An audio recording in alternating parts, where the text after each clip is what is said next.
Hello friends, welcome back to our channel. Friends, ఈ వీడియోలో మనం ఈరోజు అన్ని న్యూస్ పేపర్లో వచ్చినటువంటి ఇంపార్టెంట్ ఎడ్యుకేషన్ అప్డేట్స్తో పాటు చాలా ముఖ్యమైనటువంటి కరెంట్ అఫైర్స్ కూడా రావడం జరిగింది. ఈరోజు అయితే చాలా ఇంపార్టెంట్ కరెంట్ అఫైర్స్ ఉన్నాయి. సో వీడియోని స్కిప్ చేయకుండా ఎండ్ వరకు చూడండి.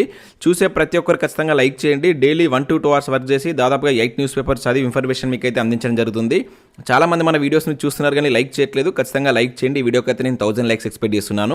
సో అదేవిధంగా మన ఛానల్ సబ్స్క్రైబ్ చేసుకొని చూడండి. రెగ్యులర్గా మీకు జాబ్ అప్డేట్స్ అంతాయి. మన ఛానల్కి సంబంధించిన టెలిగ్రామ్ గ్రూప్లో కూడా జాయిన్ కాండి. సో దాంట్లో కూడా రెగ్యులర్గా జాబ్ అప్డేట్ షేర్ చేస్తున్నాను. మీకు చాలా యూజ్ ఉంటుంది. ఆ గ్రూప్లో కంపల్సరీ జాయిన్ కాండి. ఫ్రెండ్స్, మన ఛానల్ ద్వారా గ్రూప్ 2 అదేవిధంగా గ్రూప్ 3కి సంబంధించి అన్ని సబ్జెక్టులతో కూడినటువంటి టెస్ట్ సిరీస్ అనేది మన యాప్లోకి తీసుకురావడం జరిగింది. దీని ద్వారా మొత్తం మీకు 250 టెస్టులు అయితే అందిస్తాము. ప్రశ్నలు తెలుగు మరియు ఇంగ్లీష్ మీడియంలో అయితే ఉంటాయి. సబ్జెక్ట్ వైజ్గా టెస్టులు ఉంటాయి. అదేవిధంగా గ్రాండ్ టెస్ట్లు అయితే ఉంటాయి. ప్రజెంట్ దీనికి సంబంధించి 50% ఆఫర్ కూడా ఉంది. ఇక దాంతోపాటు తెలంగాణ కల్చర్కి సంబంధించినటువంటి గ్రాండ్ టెస్ట్ కావచ్చు, ప్రభుత్వ పథకాలకు సంబంధించిన గ్రాండ్ టెస్ట్ కూడా ఉన్నాయి. అండ్ అదేవిధంగా ఇండియన్ పాలిటిక్స్ సంబంధించిన టెస్ట్ సిరీస్ కావచ్చు, అండ్ తెలంగాణ చరిత్ర, తెలంగాణ ఉద్యమ చరిత్ర, జనరల్ సైన్స్కి సంబంధించినటువంటి టెస్ట్ సిరీస్తో పాటు జనరల్ స్టడీస్కి సంబంధించినటువంటి షార్ట్ హ్యాండ్ రైటింగ్ నోట్స్ కూడా అందుబాటులో ఉంది. కరెంట్ అఫైర్స్ పీడిఎఫ్ కూడా పర్ మంత్కు 20 రూపీస్ చెప్పిన చెల్లించి మీరు పీడిఎఫ్ను డౌన్లోడ్ చేసుకొని ప్రింట్ తీసుకోవచ్చు. సో దానికి సంబంధించినటువంటి యాప్ లింక్ కింద డిస్క్రిప్షన్లో ఉంటుంది. ప్రతి ఒక్కరు డౌన్లోడ్ చేసుకొని చెక్ చేసిన తర్వాత నచ్చితే దానికి సంబంధించిన కోర్స్ అయితే తీసుకోండి. ఫ్రెండ్స్, ఈరోజు న్యూస్ పేపర్లో వచ్చినటువంటి అప్డేట్స్ కనుక చూసినట్టయితే ఇక్కడ మనకు ఫస్ట్ అప్డేట్ వచ్చేసి 2 వారాల్లో కానిస్టేబుల్ల ఎంపిక జాబితా అని చెప్పేసి ఇక్కడ ఒక అప్డేట్ మనం చూడవచ్చు. కట్ ఆఫ్ మార్కులపై కసరత్తు, దసరా నాటికి శిక్షణ ఏర్పాట్లు అని చెప్పేసి ఇక్కడ ఇచ్చారు. సో ఇక్కడ ఇన్ఫర్మేషన్ కనుక చూసినట్లయితే కానిస్టేబుల్ తుది ఎంపిక జాబితా మరో 2 వారాల్లో విడుదల కానుంది. సో ఆ మేరకు తెలంగాణ రాష్ట్ర పోలీస్ నియామక మండలి TSLPRB రంగం సిద్ధం చేసిందని చెప్పేసి ఇక్కడ ఇచ్చారు. సో ప్రస్తుతం ఈ జాబితా రూపకల్పనలో అత్యంత కీలకమైనటువంటి కట్ ఆఫ్ మార్కులను నిర్ణయించేటువంటి కసరత్తు తుది దశకు చేరుకుంది. సో 2 వారాల్లో తుది జాబితా విడుదలయ్యేటువంటి అవకాశాలు ఉన్నాయి. సో ఎంపికైనటువంటి అభ్యర్థులకు దసరా నాటికి శిక్షణ ప్రారంభించేందుకు అధికారులు ఏర్పాట్లు చేస్తున్నారని చెప్పేసి ఇక్కడ ఇచ్చారు. కాగా SI అభ్యర్థులకు 3 రోజుల క్రితమే శిక్షణ ప్రారంభమైనట్లు ఇక్కడ చూడవచ్చు. సో కానిస్టేబుల్ రిజల్ట్ సంబంధించి కూడా 2 వారాల్లో రిలీజ్ చేయబోతున్నట్లు ఇక్కడ ఒక అప్డేట్ అయితే మనకు రావడం జరిగింది. సో గతంలో కూడా చాలాసార్లు వీటికి సంబంధించి అయితే సో అంటే మంత్ ఎండ్లో ఇస్తాం, ఈ మంత్ ఎండ్లో ఇస్తామని, ఈ మంత్ స్టార్టింగ్లో ఇస్తామని చెప్పేసి కూడా చెప్పారు. కాకపోతే ఇప్పటివరకు కూడా దీనికి సంబంధించినటువంటి రిజల్ట్ అయితే రాలేదు. మరి ఇది కూడా ఎంతవరకు నిజం అనేది చూడాల్సిందే. సో కానిస్టేబుల్ ఫలితాల కోసం వెయిట్ చేసిన ప్రతి ఒక్కరు వీడియోని లైక్ చేసి కింద SI అని కామెంట్ చేయండి. సో నెక్స్ట్ మరొక అప్డేట్ కనుక చూసినట్లయితే అన్ని ఐచ్ఛికల నమోదు తప్పనిసరి అని చెప్పేసి ఇక్కడ ఒక అప్డేట్ మనం ఈనాడు చూడవచ్చు. సో గడువులోగా చేస్తేనే దరఖాస్తు ముందుకు, గురుకుల అభ్యర్థులకు నియామక బోర్డు సూచనలు అని చెప్పేసి ఇక్కడ చూడవచ్చు.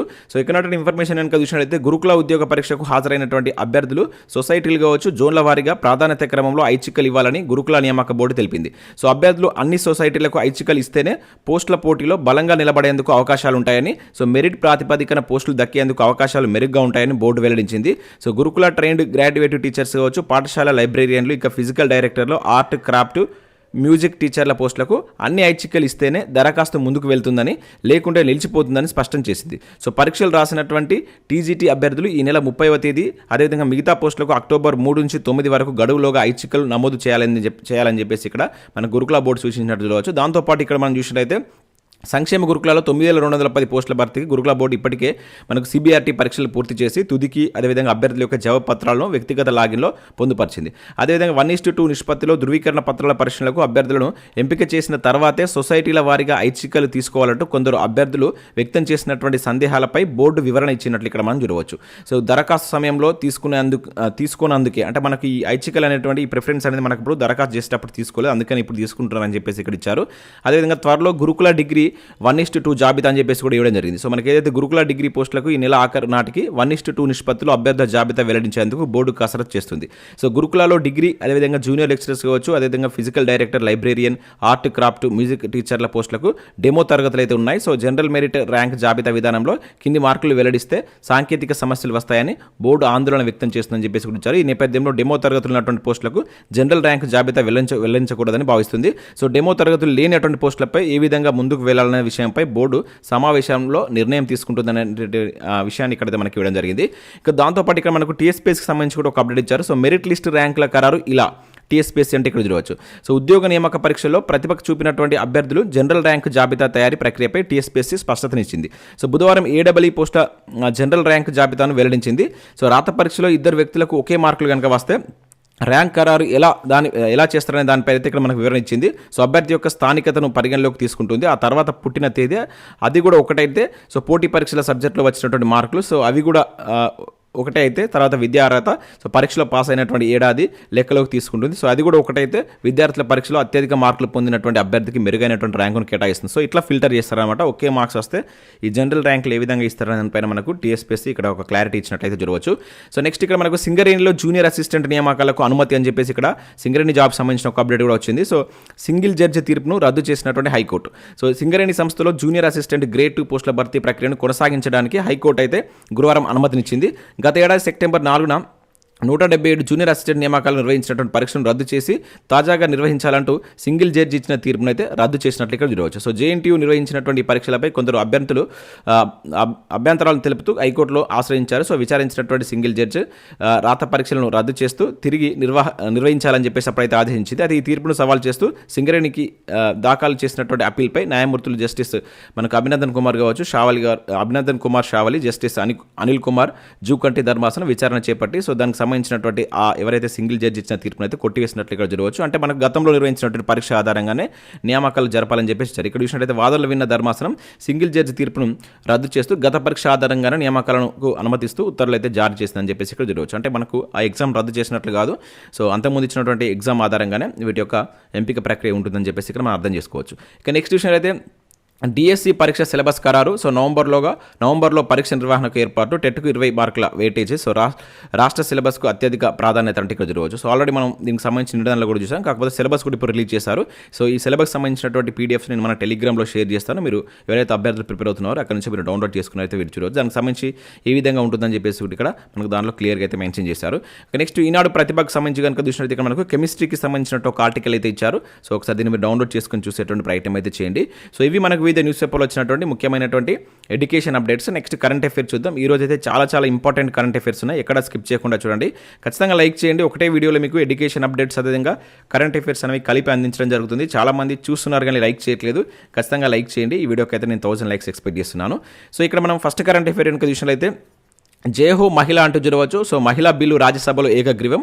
సో పార్టీలకు అతీతంగా సమర్థించినటువంటి ఎంపీలు అంటూ చూడవచ్చు. సో నేను మనం లోక్సభలో ఈ బిల్ పాస్ అయిన విషయం చూస్తాం. ఈరోజు ఇక్కడ రాజ్యసభ కూడా దీన్ని ఏకగ్రీవంగా అయితే ఆమోదించడం జరిగింది. సో అనుకూలంగా 214 మంది ఓటు. సో 11 గంటల పాటు జరిగినటువంటి చర్చ. దాదాపుగా ఎవరు వ్యతిరేకంగా వేయలేదు. నేను లోక్సభలో మాత్రం 2 వ్యతిరేకంగా ఓటు వేయడం జరిగింది. ఇక్కడ మొత్తం ఇక్కడ అటెండ్ అయినటువంటి 214 మంది అయితే దీనికి మద్దతు తెలిపినట్టు చూడవచ్చు. సో మహిళా రిజర్వేషన్ బిల్లు రాజ్యసభలో భారీ మద్దతు లభించింది. సో పార్టీలకు అతీతంగా సభ్యులంతా స్పందించారు. సుమారు 11 గంటల పాటు చర్చ జరిగిన తర్వాత సో రాత్రి 10:30 సమయంలో జరిగినటువంటి ఓటింగ్లో బిల్లుకు అనుకూలంగా 214 సభ్యులు ఓటేసినట్టు ఇక్కడ చూడవచ్చు. సో మనకు రాజ్యాంగం ప్రకారం 2/3 అనేది కంపల్సరీ ఉండాల్సిందే.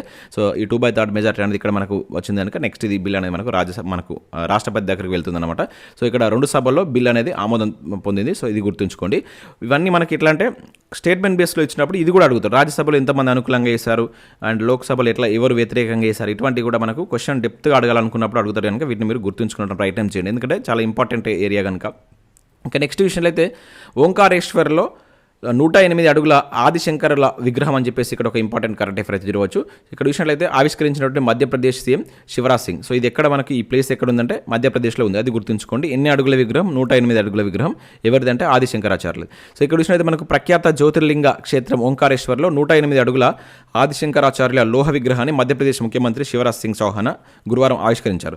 సో నర్మదా నది ఒడ్డున ఉన్నటువంటి ఈ మాందాత కొండపై ఈ విగ్రహాన్ని అయితే ఏర్పాటు చేశారు. సో వాస్తవానికి దీనికి 18న దీని యొక్క ఆవిష్కరణ జరగాల్సి ఉండేది, అక్కడ వర్షాలు పడడం వల్ల 2 days లేట్ అయినట్టు ఇక్కడ చూడవచ్చు. సో ఇక్కడ మీరు గుర్తుంచుకోవాల్సిందంటే ఇది ఎన్ని అడుగులు ఉంటుంది, ఎక్కడ అనేది ఇంపార్టెంట్, ఏ ప్లేస్లో అండ్ ఏ విగ్రహం అనేది కూడా ఇంపార్టెంట్. ఆ విధంగా మనకు క్వశ్చన్ అడగడానికి ఎక్కువ ఛాన్స్ ఉంటుంది.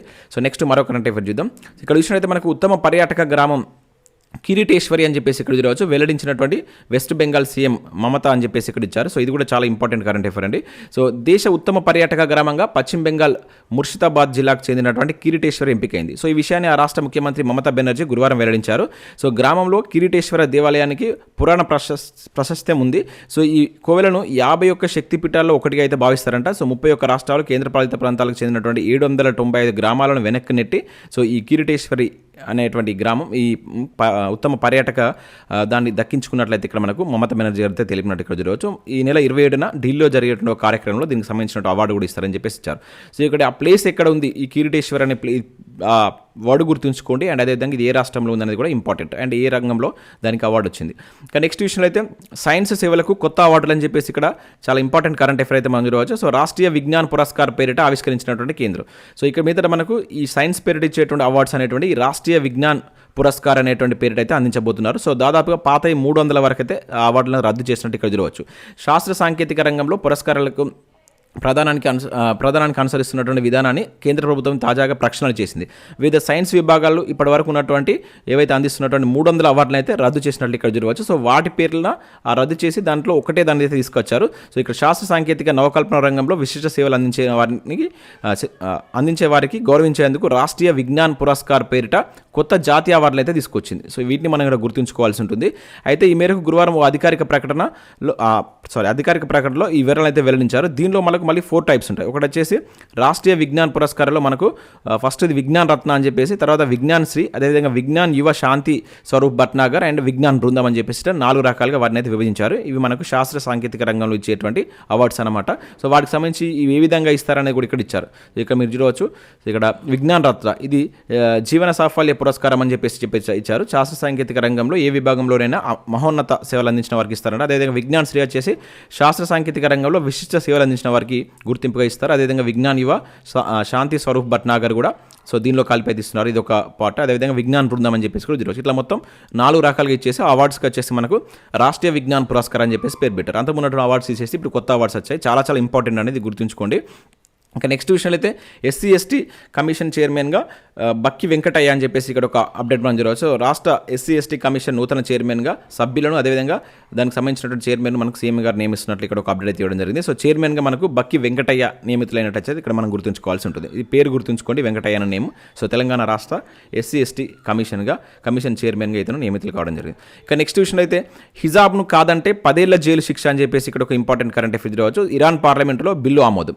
సో ఇక్కడ విషయం అయితే మనకు ఇస్లాం సాంప్రదాయం ప్రకారం బహిరంగ ప్రదేశాల్లో హిజాబ్ ధరించేందుకు విముఖత వ్యక్తం చేసే మహిళలకు సో ఇందుకు మద్దతు తెలిపే వారికి కూడా భారీ శిక్షలు విధించేలా ఇరాన్ పార్లమెంటు బిల్లును ఆమోదించింది. సో దీని ప్రకారం గరిష్టంగా 10 ఏళ్ల వరకు జైలు శిక్ష విధించేటువంటి అవకాశం ఉన్నట్లు ఇక్కడ మనం చూడవచ్చు. సో డైరెక్ట్ అడుగుతారు ఇటీవల ఏ దేశం హిజాబ్ ధరించకుంటే సో 10 ఏళ్ల జైలు శిక్ష విధించడానికి సో పార్లమెంట్లో బిల్లు ఆమోదించిందని చెప్పేసి అడగడానికి ఛాన్స్ ఉంటుంది. ఇరాన్ అని చెప్పేసి గుర్తుంచుకోండి. చాలా చాలా ఇంపార్టెంట్. మనకి ఇది హిజాబ్ వివాదం అనేది గత 1 ఇయర్ నుంచి మనం వార్తల్లో చూస్తున్నాం కనుక సో రానున్నటువంటి పోటీ పరీక్షలు ఇవ్వడానికి ఛాన్స్ ఉంటుంది. సో ఇది గుర్తుంచుకోండి. సో మన రాష్ట్రంలో కూడా హిజాబ్ వివాదం అనేది జరిగింది. ఏ రాష్ట్ర హైకోర్టు ఆ వివాదంలో ఉందనేది కింద కామెంట్ చేయండి. ఒక రాష్ట్ర హైకోర్టు మనకు ఇచ్చినటువంటి తీర్పు వల్ల మనకు మన రాష్ట్రంలో కూడా హిజాబ్ అనేటువంటిది అప్పుడు వెలుగులోకి వచ్చింది. సో అది ఈ రాష్ట్రం అనేది కింద కామెంట్ చేసేటువంటి ప్రయత్నం చేయండి. ఇక నెక్స్ట్ విషయంలో అయితే మనకు భారతీయ శాస్త్రవేత్త స్వాతికి బోర్లాగ్ అవార్డు అని చెప్పేసి ఇక్కడ చూడవచ్చు. ఇది కూడా చాలా ఇంపార్టెంట్ కరెంట్ అఫైర్ అండి. సో అంతర్జాతీయ వరి పరిశోధన సంస్థకు చెందినటువంటి భారతీయ శాస్త్రవేత్త డాక్టర్ స్వాతి నాయక్ 2023 ఏడాదికి గాను క్షేత్ర పరిశోధన అన్వయాలకు నార్మన్ బోర్లాగ్ అవార్డును అయితే ప్రకటించారు. సో ఆమె అద్వితీయ యువ శాస్త్రవేత్త అని రాక్ఫెల్లర్ ఫౌండేషన్ నిధులతో నడిచేటువంటి వరల్డ్ ఫుడ్ ప్రైజ్ ఫౌండేషన్ ప్రశంసించినట్లు ఇక్కడ చూడవచ్చు. So doctor Swathi Delhi ARRI కేంద్రంలో విత్తన పరిశోధన విభాగాధిపతిగా అయితే పనిచేస్తున్నారు. సో ఆమె వరి పంట సాగు చేసేటువంటి చిన్న రైతులకు అందించినటువంటి సేవలకు ఈ అవార్డును ప్రకటించినట్లు వరల్డ్ ఫుడ్ ఫౌండేషన్ ట్విట్టర్ ద్వారా అయితే తెలిపింది. సో హరిత విప్లవ పితామహుడైనటువంటి మనకు ఎవరైతే నోబెల్ గ్రహీత నార్మన్ బోర్లాగ్ పేరిట ఈ అవార్డును అయితే నెలకొల్పై తీస్తున్నారనమాట. సో ఏటా ఈ అవార్డును అయితే ఇస్తారు. 40 years లోపు ఉన్నటువంటి యువ శాస్త్రవేత్తలకు ఈ అవార్డు అయితే ఇవ్వడం జరుగుతుంది. సో ఈ ఏడాదికి స్వాతి నాయక్ రావడం జరిగింది. సో ఈమె మన దేశంలో ఏ రాష్ట్రానికి సంబంధించిన పర్సన్ అంటే ఒడిషా. ఇది చాలా ఇంపార్టెంట్ గుర్తుంచుకోండి. ఏ రాష్ట్రానికి సంబంధించిన పర్సన్ కూడా అడగడానికి ఛాన్స్ ఉంటుంది. ఒడిశా రాష్ట్రానికి సంబంధించిన పర్సన్ అని చెప్పేసి గుర్తుంచుకోండి. ఇక నెక్స్ట్ మరొక కరెంట్ అఫైర్ విషయంలో భారత నాట్య దిగ్గజం సరోజా వైద్యనాథన్ కన్నుమూత అని చెప్పేసి ఇక్కడ ఒక అప్డేట్ అయితే రావడం జరిగింది. సో ఇక్కడ విషయం అయితే మనకు ప్రసిద్ధ భారత నాట్య కళాకారిణి, నాట్య గురువు, ప్రతిష్టాత్మక పద్మభూషణ్ పురస్కార గ్రహీత సరోజా వైద్యనాథ్ చనిపోతూ మనకైతే వార్తలు ఉండడం జరిగింది. సో ఆమె గురువారం తెల్లవారుజామున ఢిల్లీలో ఉన్నటువంటి తన నివాసంలో తుదిశ్వాస విడిచారని చెప్పేసి ఇక్కడ మనం చూడవచ్చు. సో ఇక్కడ విషయంలో భారతనాట్యంతో పాటు కర్ణాటక సంగీతానికి ఆమె ఎనలేని సేవలు అందించారు. సో ఇది కూడా గుర్తుంచుకోండి. సో భారతీయ పురాణాలు, సామాజిక అంశాలతో పాటు మాజీ ప్రధాని అటల్ బిహారీ వాజ్పేయి కవితల ఆధారంగా సరోజా వైద్యనాథన్ సుమారు 2000 నృత్యకారులను ప్రదర్శించి అంతర్జాతీయంగా గుర్తింపు తెచ్చుకున్నట్లు ఇక్కడైతే మనం చూడవచ్చు. సో ఇందుకు గాను మన భారత ప్రభుత్వం కూడా 2002లో పద్మశ్రీ, 2013లో పద్మభూషణ్ పురస్కారాలతో గౌరవించినట్లు ఇక్కడ మనం గుర్తుంచుకోవాల్సి ఉంటుంది. ఇవి కూడా మనకు క్వశ్చన్ డెప్త్గా అడిగినప్పుడు ఉండేటువంటి ఛాన్స్ ఉంటుంది కనుక వీటిని కూడా గుర్తుంచుకోవాలి. గుర్తుంచుకోండి.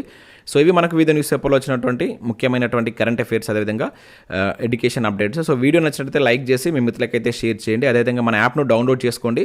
సో దానిలో మీకు యూస్ఫుల్ కంటెంట్ అయితే ఉంది. గ్రూప్ 2 అండ్ గ్రూప్ 3కి సంబంధించినటువంటి టెస్ట్ సిరీస్ అయితే తీసుకొచ్చాం. సో ప్రజెంట్ ఇది 50% ఆఫర్ కూడా ఉంది.